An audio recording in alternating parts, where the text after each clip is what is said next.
Jadi kalau dengan kayak gitu berarti Bung Panda mau mengatakan sejauh ini Pak Jokowi masih tegak lurus dengan Ganjar? Karena bilang dengan kata-kata jangan ojo ke susu dan kayaknya 4 jam kemudian nih kayaknya mereka nggak ngerti nih si projonya. Saya sampai detik ini yakin bahwa dia tegak lurus dengan Ganjar. Bahwa dia mendukung Ganjar. Apalagi waktu di Jakarta Fair yang ngomong Rakernas itu, yang dia katakan tadi aku bisik-bisik dengan Ganjar, nanti setelah dilantik kamu ini, dia tidak bilang kalau kau menang atau kalau kau dipilih, dia sudah yakin.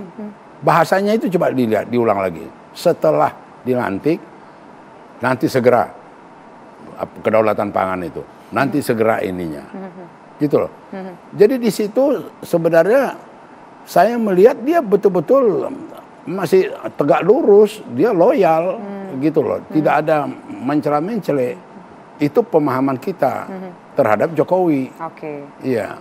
Dari orang yang pernah ngobrol dekat, ngobrol politik, terus kemudian juga memberikan bimbingan politik di awal masa pemerintahan Pak Jokowi. Jadi Bung Panda yakin bahwa Pak Jokowi tegak lurus dengan Ganjar Pranowo. Iya. Dan saya tidak terus terang melihat apapun 1 mm. Begini ya, biar lebih detail lagi.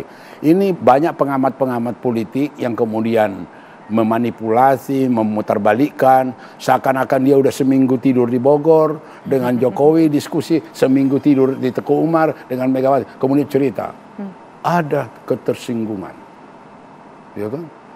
Mega merasa Jokowi merasa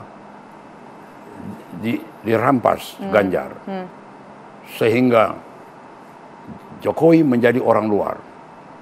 Ada kemudian ini Megawati serasa tidak dihargai oleh apa. Wah, didramatisir ini. Ya, dan terus terang PDI Perjuangan sudah sangat biasa menghadapi adu domba. Tapi sebenarnya komunikasi terakhir Bu Megawati dengan Pak Jokowi kapan dan apa yang dibicarakan pada saat itu yang terkini banget Bung Panda. Tapi nanti dijawab usai jeda berikut. Pemirsa, kami kembali sesaat lagi. Semua masih bertanya-tanya kemana sebetulnya arah politik dari Presiden Republik Indonesia Joko Widodo menuju tahun 2024. Meskipun sudah ditekankan tadi oleh Bung Panda bahwanya tampaknya Pak Jokowi ini masih tegak lurus dengan Ganjar Pranowo. Tapi ada statement nih pemirsa dari Mbak Puan Maharani yang tampaknya juga membutuhkan jawaban kemana Pak Jokowi ini arah politiknya. Kita simak pernyataan berikut ini. Jadi nanti tanya ya kalau Presiden udah pulang masih mendukung Pak Ganjar Pranowo atau punya pilihan lain ya. Kalau ditanyakan. Nah, itu pertanyaan dari Mbak Puan sebelum kita bahas gimana komunikasi antara Bu Mega dengan Pak Jokowi terakhir begitu dengan kondisi-kondisi terkini. Sekarang tuh sebenarnya gimana merespon ini? Mbak Puan aja bingung dengan arah politiknya Pak Jokowi. Kenapa Bung Panda yakin banget? Bukan Mega Puan nggak bingung. Puan itu meluruskan wartawan, ngapain tanya saya? Soal itu tanya Jokowi gitu loh. Dipelintir seakan-akan Puan orang luar yang tidak mengapakan, tidak, dia sebenarnya membantu wartawan, nanya dia lah. Nah, aku juga pengen denger lo jawabannya. Bukan berarti dia tidak tahu bagaimana sikapnya Jokowi gitu loh. Nah, kemudian komunikasi mereka dua, dia sama Mega itu unik. Uniknya kenapa? Kadang-kadang mereka berdua ngomong berjam-jam di batu tulis. Ya kadang-kadang mereka dua ini. Terus satu ketiga sampai aku sendiri ikut mau nangis terharu. Matanya berbinar-binar Mega, aku kasihan lihat Jokowi tambah kurus. Itu dihina. Kapan, Bang? Ada tahun yang lalu dihina. Kalau yang akhir-akhir ini beberapa hari belakangan ini gimana? Dihina-hina, kasihan apa katanya. Itu ketulusan hati dia, kesucian hati dia terhadap Jokowi. Gitu loh. Terus bagaimana? Sampai sekarang masih gitu nggak? Masih tetap dia sayang sama Jokowi. Masih naruh dia tetap mengingatkan kita supaya tetap hormat sama Jokowi. Mana ada orang-orang PD yang menyerang Jokowi atau mengkritik Jokowi? Nggak ada. Gitu loh. Karena begini ya, etika, tata krama, kemudian kepercayaan itu menjadi hal yang paling mahal. Apalagi kita mau bicara Pancasila, bicara ketuhanan yang Maha Esa, bicara budi pekerti, itu paling mahal. Maka itu Mega itu kekuatannya, dia mempertahankan disiplin partai. Kurang kaya apa? Arifin Panegoro. Kurang kaya apa si Murdayapo? Aku ikut mengadili Dewan Kehormatan Murdayapo. Karena dia di Pontianak satu pentas dengan istrinya Partai Demokrat, dipecat dari DPP. Arifin Panegoro, dia merasa dia pantas mengganti Megawati dan segala macam, bikin komplotan lah dia di Kongres di Bali, dipecat. Oke. Gitu loh. Artinya semua orang pada apa sih ini partai apa ini? Malah orang mengundang supaya orang-orang kaya masuk partai. Ini malah memegang nggak penting itu. Oke.